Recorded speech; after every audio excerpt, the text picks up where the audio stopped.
प्रधानमंत्री नरेंद्र मोदी आज यूएई यानी संयुक्त अरब अमीरात के 2 दिनों के दौरे पर जा रहे हैं और इस दौरे से दोनों देशों की खासी उम्मीदें जुड़ी हुई हैं। वहां कारोबार करने वाले हों या नौकरी करने वाले, दोनों तरह के जो लोग हैं उनको उम्मीद है कि प्रधानमंत्री मोदी उनके लिए खुशखबरी लाएंगे। पीएम संयुक्त अरब अमीरात के 2 शहरों अबू धाबी और दुबई का दौरा करेंगे। इस दौरे से जुड़ी तमाम बातें आपको बताएंगे, लेकिन उससे पहले आपको दिखाते हैं आखिर क्यों खास हैं ये दोनों शहर और इस दौरे से क्या हमें मिल सकता है।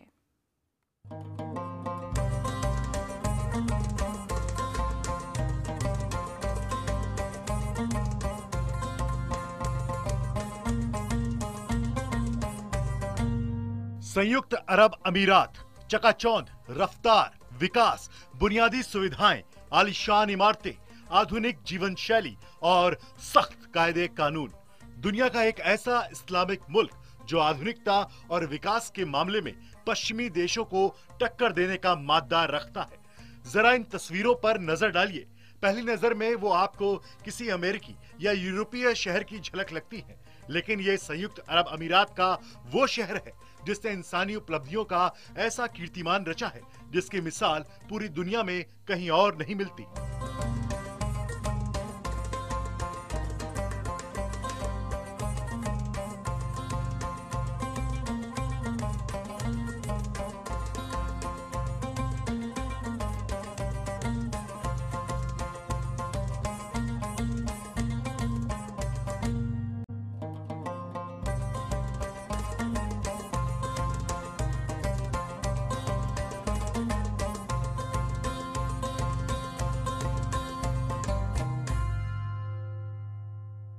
अबू धाबी और दुबई, ये दोनों शहर न सिर्फ फारस की खाड़ी के पास बसे संयुक्त अरब अमीरात की शान है, बल्कि रेत पर इंसान के सबसे मुकम्मल दस्तखत की तस्वीर है।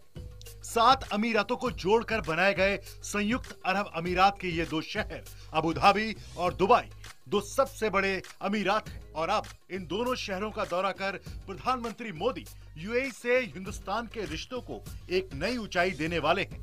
सबसे पहले बात करते हैं दुबई की।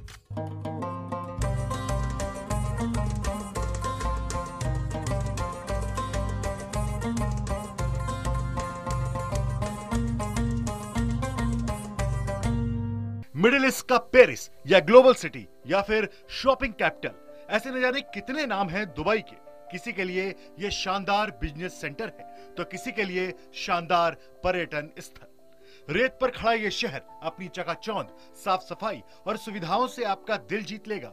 यहाँ की ऊंची ऊंची इमारतों, आधुनिक जीवन शैली, इंफ्रास्ट्रक्चर और कायदे कानून को देखकर यकीन करना मुश्किल हो जाता है कि आप किसी यूरोपियन शहर में नहीं हैं।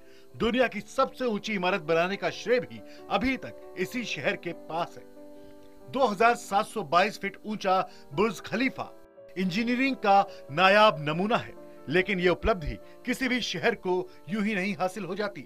दरअसल अपने जन्म से लेकर ही इस शहर ने विस्तार और विकास के बीच ऐसा सामंजस्य बनाया। इसने न सिर्फ ऊंची इमारतों बल्कि आधुनिक सुविधाओं के मामले में भी एक से बढ़कर एक रिकॉर्ड बनाए। ये उन्होंने एक ढांचा बनाया है जिससे दुनिया वहाँ जाती है और ट्रेड करती है, क्योंकि उनके टैक्सेशन कम है, फैसिलिटीज़ अच्छी हैं, जो इंफ्रास्ट्रक्चर अच्छा है।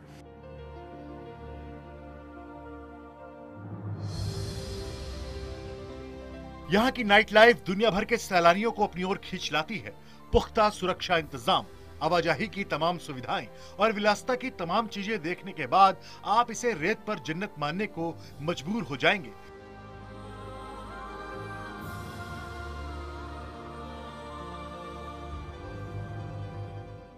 शॉपिंग के शौकीन लोग मानते हैं कि दुबई से बढ़कर शॉपिंग डेस्टिनेशन दुनिया में दूसरा कोई नहीं है, और इसकी वजह भी है। अकेले दुबई में 70 से ज्यादा शॉपिंग मॉल हैं और दुनिया का सबसे बड़ा शॉपिंग मॉल, जिसे दुबई मॉल के नाम से जाना जाता है, वो भी यही है।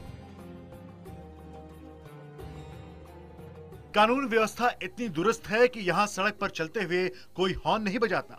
सब कुछ इतना व्यवस्थित है कि किसी को हॉर्न बजाने की जरूरत ही नहीं पड़ती।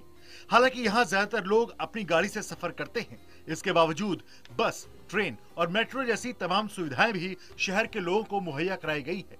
रेत की वजह से गर्मी में तपने वाले शहर के किसी बाशिंदे को बस स्टॉप पर भी धूप नहीं सहनी पड़ती। यहाँ के बस स्टॉप भी एयर कंडीशनड है। साफ सफाई इतनी जबरदस्त है कि सड़क पर थूकना भी कानून की नजर में गुनाह है।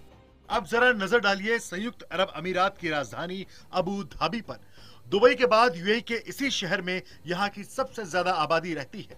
संयुक्त अरब अमीरात पर शासन करने वाले शेख मोहम्मद बिन जायद अल नहयान और उनका शाही परिवार भी अबू धाबी में ही रहता है। राजधानी होने के बाद अबू धाबी यूएई की राजनीतिक गतिविधियों का केंद्र है। साथ ही कारोबार और सांस्कृतिक घटनाओं का सेंटर भी अबू धाबी ही है। अपने आर्किटेक्चर और बगीचों के लिए मशहूर इस शहर ने ऐसा मकाम हासिल किया है जो दुनिया के किसी भी शहर के पास नहीं है। अबू धाबी में प्रति व्यक्ति आय दुनिया में सबसे ज्यादा है और यही वजह है कि दुनिया के सबसे महंगे शहरों में इसका नाम शुमार है। 2007 में फॉर्च्यून मैगजीन ने अबू धाबी को दुनिया का सबसे अमीर शहर का तमगा दिया था और अब यहीं से प्रधानमंत्री नरेंद्र मोदी यूएई और हिंदुस्तान के रिश्तों की एक नई गाथा लिखने की शुरुआत कर रहे हैं। यूएई भारत का तीसरे नंबर का बड़ा इन्वेस्टर है। भारत चाहता है कि यूएई काफी बड़े तौर पे इंफ्रास्ट्रक्चर में, रोड ट्रांसपोर्ट में, पोर्ट्स में इन्वेस्ट करे। इसलिए प्रधानमंत्री नरेंद्र मोदी जब यहाँ पे आएंगे, बड़े बिजनेसमैनों से मिलेंगे, तो उनका कोशिश यही होगा कि ज्यादा से ज्यादा इन्वेस्टमेंट भारत में आ सके। कैमरा पर्सन उमेश शर्मा के साथ आतिश श्रीवास्तव, अबू धाबी, IBN 7। आपको आगे बढ़ने से पहले बता दें कि प्रधानमंत्री अपनी अरब यात्रा की शुरुआत शेख जायद जामा मस्जिद जाकर करेंगे। इसे दुनिया की विशालतम मस्जिद माना जाता है। इस्लामी संस्कृति के मुख्य केंद्र इस मस्जिद को इस्लामी वास्तुशास्त्र डिजाइन की उत्कृष्ट मिसाल माना जाता है। 1996 से 2007 के बीच बने इस मस्जिद में करीब 40,000 लोग एक साथ जा सकते हैं। ये संयुक्त अरब अमीरात में सबसे बड़ी मस्जिद है और दुनिया में शीर्ष 10 सबसे बड़ी मस्जिदों के भीतर इसे माना जाता है। शेख जायद ग्रैंड मस्जिद का डिजाइन और निर्माण दुनिया को एकजुट करता है। मस्जिद बनाने के लिए सामान और कारीगरों को इटली, जर्मनी, मोरक्को, भारत, तुर्की, मलेशिया, ईरान, चीन, यूनाइटेड किंगडम, न्यूजीलैंड, ग्रीस और संयुक्त अरब अमीरात को बुलवाया गया था। 3000 से ज्यादा कर्मचारियों को 38 प्रसिद्ध करार कंपनीज ने मस्जिद के निर्माण में भाग लिया था। इसकी डिजाइन और निर्माण के लिए संगमरमर पत्थर, सोना, अर्धकीमती जो पत्थर हैं वो, क्रिस्टल और चीनी मिट्टी की चीजों सहित लंबे वक्त से स्थायी गुणों वाली प्राकृतिक सामग्री का इसमें प्रयोग हुआ है। मस्जिद जाने के बाद पीएम मोदी वहां भारतीय कामगारों के एक समूह से मुलाकात करेंगे।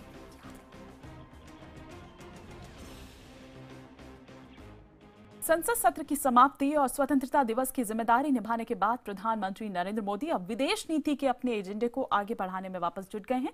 बीते 15 महीनों में 1 दर्जन से ज्यादा एशियाई देशों की यात्रा कर चुके मोदी अब मध्य एशियाई मुल्क संयुक्त अरब अमीरात की 2 दिवसीय यात्रा पर आज रवाना हो रहे हैं। मोदी के अरब दौरे में कारोबार और साझेदारी की योजनाओं को आगे बढ़ाने के साथ ही अबू धाबी और दुबई में रहने वाले भारतीयों के साथ मुलाकात भी बड़ी प्राथमिकता होगी। प्रधानमंत्री नरेंद्र मोदी जब आज शाम 4 बजे यूएई की राजधानी अबू धाबी में कदम रखेंगे तो 26 लाख लोगों की नजरें अगले कुछ घंटों तक उन्हीं पर टिकी रहेंगी। ये 26 लाख लोग वो हैं जो भारतीय हैं और संयुक्त अरब अमीरात के अलग अलग शहरों में रहते हैं। वैसे तो यूएई में विदेशी लोगों की तादाद वहां के मूल निवासियों से ज्यादा है, लेकिन उनमें भी सबसे ज्यादा संख्या भारतीयों की है। इनमें कारोबारी, नौकरी पेशा और मजदूर तक शामिल हैं। तो अब सवाल ये है कि यूएई के विकास में अहम भागीदारी निभाने वाले इन लोगों को इस दौरे से क्या हासिल होगा, और इससे भी बड़ा सवाल ये है कि प्रधानमंत्री के इस दौरे से हिंदुस्तान को क्या मिलेगा। इस सवाल का जवाब तलाशने से पहले ये बताते हैं कि आखिर प्रधानमंत्री मोदी का ये दौरा क्यों अहम है। 34 साल बाद कोई प्रधानमंत्री यूएई के दौरे पर जा रहा है। इससे पहले 1981 में तत्कालीन प्रधानमंत्री इंदिरा गांधी ने यूएई का दौरा किया था। जाहिर है इस दौरे से लोगों की उम्मीदें आसमान पर हैं। 1971 में यूएई की आजादी के बाद से ही हिंदुस्तान से उसके दोस्ताना रिश्ते बने हुए हैं। इतने सालों में दोनों मुल्कों के बीच सांस्कृतिक, सामाजिक और आर्थिक लेन देन का सिलसिला भी बदस्तूर कायम है। लेकिन अब विकास की रफ्तार बढ़ाने को बेकरार हिंदुस्तान को पहले से ज्यादा चाहिए, कुछ नया चाहिए।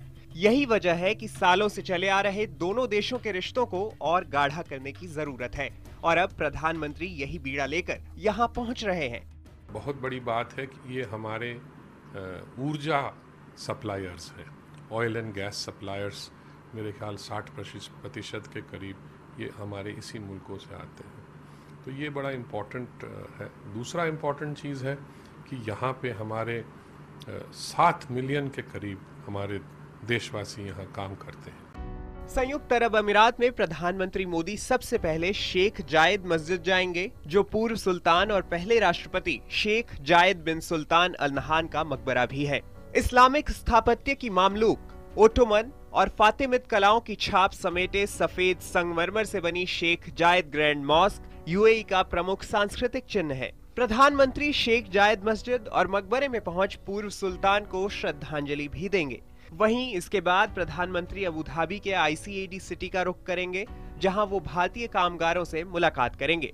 साथ ही उनकी समस्याओं पर यूएई सरकार से भी बात करेंगे। हम लोग बहुत खुश है इसका वजह से, बिकॉज बहुत साल से हम लोग ट्राई कर रहे हैं PM नहीं तो president they should come and they should interact with the rulers of this country and they should solve the problems of the common man and the labourer class here and this is going to happen now. Abu Dhabi में 65% भारतीय निर्माण और उद्योग जगत में कामगार हैं। 2013 में यूएई से भारतीयों ने $15 अरब की राशि भारत भिजवाई थी, लेकिन यहाँ भारतीय कामगारों के शोषण की कई शिकायतें भी हैं, जिन्हें सुलझाने को लेकर यूएई सरकार के साथ बातचीत PM के एजेंडा में होगी। अबू धाबी में मोदी और यूएई के क्राउन प्रिंस मोहम्मद बिन जायद अल नहान के साथ 17 अगस्त को उच्च स्तरीय वार्ता करेंगे। The Prime Minister is coming here at the invitation of His Highness Sheikh Mohammed bin Zayed Al Nahyan, who is the Crown Prince, and he will also interact with other leaders in Abu Dhabi. PM Modi Abu Dhabi से सोमवार सुबह Dubai जाएंगे। हालांकि Dubai रवाना होने से पहले PM Modi UAE की हाईटेक सिटी मस्दर भी देखने जाएंगे।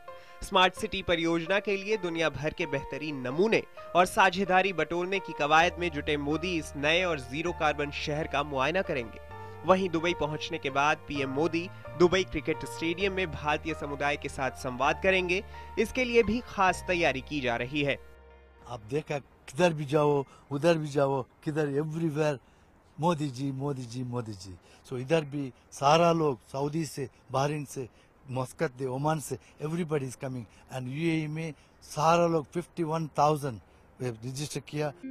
PM का यूएई दौरा कई मायनों में अहम है, क्योंकि मोदी की नजर यूएई के पास मौजूद $800 अरब के उस सॉवरेन फंड पर होगी, जिसे निवेश के लिए आकर्षित किया जा सकता है। साथ ही PM की कोशिश यूएई से तेल आयात की नई संभावनाओं को खंगालने की होगी। दुनिया के तेल बाजार में यूएई की करीब 10% हिस्सेदारी है। वैसे मोदी का ये दौरा महज विदेश नीति के लिहाज से ही अहम नहीं है, बल्कि निशाना देसी राजनीति पर भी होगी, खासतौर पर बिहार चुनाव के लिहाज से। यूएई में मौजूद कामगारों में बिहार के लोगों की भी बड़ी संख्या है। 34 साल के बाद नरेंद्र मोदी की यूएई यात्रा को बहुत महत्वपूर्ण दर्जा दिया जा रहा है, क्योंकि यहाँ पे करीबन 2.6 मिलियन भारतीय रहते हैं। यहाँ के भारतीयों की प्रोफाइल अमेरिका, कनाडा या जर्मनी, ऑस्ट्रेलिया में रह रहे भारतीयों से अलग है। 80% यहाँ स्किल्ड और अनस्किल्ड लेबर रहते हैं। तो यहाँ पे लेबर के विषय में प्रधानमंत्री क्या बोलेंगे, ये देखना दिलचस्प होगा। इसके अलावा यहाँ करीबन 50% बिहारी लेबर भी रहते हैं। क्या नरेंद्र मोदी बिहार चुनाव से पहले उनको वू करने की कोशिश करेंगे, ये भी देखना दिलचस्प होगा। दुबई से आतिश श्रीवास्तव के साथ प्रणय उपाध्याय, दिल्ली, IBN 7। एक ब्रेक ले हमें यहाँ पर रुकना होगा, खबरों का सफर जारी है।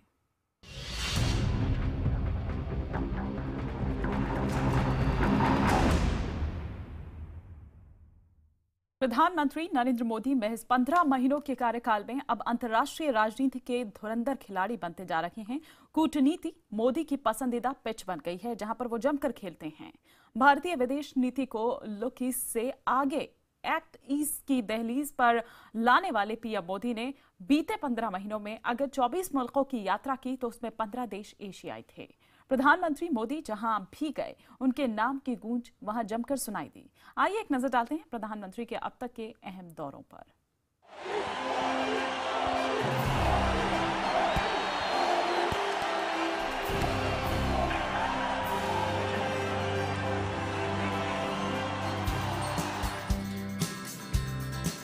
केंद्र सरकार के सामने तमाम चुनौतियों के बीच अगर एक फ्रंट पर प्रधानमंत्री नरेंद्र मोदी छाए रहे तो वो है देश की विदेश नीति। साल भर पहले उनके विरोधी ये आरोप लगाते थे कि मोदी को विदेश नीति का कोई अनुभव नहीं है। आखिर विदेश नीति का होगा क्या? लेकिन पिछले 15 महीनों में सरकार का काम देखने के बाद अब ऐसे लोगों की बोलती बंद है। अब पीएम पर आरोप लग रहे हैं एनआरआई पीएम होने का, यानी एक ऐसा पीएम जो देश में कम विदेश में ज्यादा रहता है। पिछले 15 महीनों में पीएम ने पुरानी सारी परंपराओं को तोड़ते हुए विदेश नीति के लिए एक नई जमीन तैयार की है। गंगा की सफाई ये सिर्फ आस्था से जुड़ा हुआ विषय तक सीमित नहीं है। आज दुनिया में क्लाइमेट को लेकर के जितनी चिंता होती है, पर्यावरण को लेकर के जितनी चिंता होती है, उस दृष्टि से भी गंगा की सफाई आवश्यक है। न्यूयॉर्क में प्रधानमंत्री नरेंद्र मोदी का यह अंदाज, उनका ये स्वागत भारतीय विदेश नीति को एक नई दिशा देने के लिए बड़ा कदम था। एक ऐसा कदम जिसने विदेश में राजनयिक नरेंद्र मोदी की धूम मचा दी। अपनी विदेश यात्रा में प्रधानमंत्री मोदी ने लगभग हर देश में इसी तरह अपनी छाप छोड़ी। ऑस्ट्रेलिया, कनाडा और यहाँ तक कि म्यांमार में भी वो भारतीय लोगों के दिलों को छू कर वापस लौटे। प्रधानमंत्री मोदी के रहते विदेश नीति में एक बड़ा बदलाव पड़ोसी देशों के साथ संबंधों को लेकर आया। सरकार बनने के बाद सबसे पहले पीएम ने भूटान का दौरा किया, इसके बाद नेपाल गए। प्रधानमंत्री मोदी ने अपने बांग्लादेश और श्रीलंका दौरे में भी जमकर तालियां बटोरी। चीन के साथ भी बराबरी के रिश्ते निभाकर मोदी ने मजबूत और स्वतंत्र विदेश नीति का संदेश दिया। दुनिया में मोदी के जय जयकार उनकी नीतियों का कमाल है। जहां भारत एक पिछड़ती अर्थव्यवस्था से एकाएक आकर्षक आर्थिक स्टेशन में बदल गया है। सिडनी में अल्फोंस एरिना के कार्यक्रम में मोदी ने भारत की इस काया पलट की व्याख्या भी की थी। मैं चाहता हूं विश्व भारत की धरती पर आए, मैन्युफैक्चरिंग सेक्टर में आए, क्योंकि हमारा मकसद एक है, मेरे देश के नौजवान को रोजगार मिले। पड़ोसी मुल्क और पश्चिमी देशों के बाद प्रधानमंत्री ने मिडिल ईस्ट के देशों का दौरा कर संबंधों को नई मजबूती दी। इसी क्रम में पिछले महीने उन्होंने उज्बेकिस्तान, तजाकिस्तान, तुर्कमेनिस्तान समेत रूस का दौरा किया और अब प्रधानमंत्री अरब की जमीन पर दोस्ती की नई इबारत लिखने निकल पड़े हैं। Video report IBN 7।